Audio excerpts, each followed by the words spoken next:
Hey, I'm Jessica Dalcourt for CNET. What I've got here today is the Huawei M835 for Metro PCS.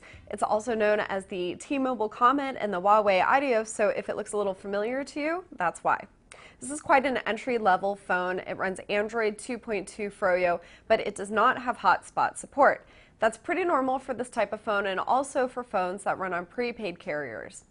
I really like that it's running stock Android because the screen is really small, so the less clutter you've got on here, the better. It's got a 2.8-inch QVGA screen. This is, again, as I said, really small, and that's where swipe comes in handy because hunting and pecking on this really just won't work. The phone itself is also very compact. It's got a black face on the front that's shiny and glossy and a soft touch material on the back. It seems a little bit thick and instinctively I keep thinking that there's going to be a slide out QWERTY keyboard, but there's not. There's a 3.2 megapixel camera on the back. I thought that the pictures it took were washed out and kind of unfocused, same for video, so that's unfortunate.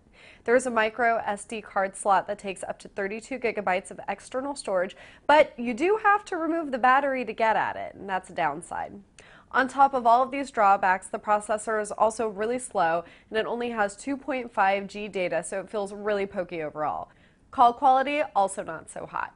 So things aren't looking too good for this phone, and pricing maybe it's only saving grace. Right now it's $80 with a $50 instant savings, and there's no contract with Metro PCS. So that makes it one of the most affordable Android phones for the carrier, but for about $20 more you can also pick up the LG Optimus M, which I think is a better phone overall.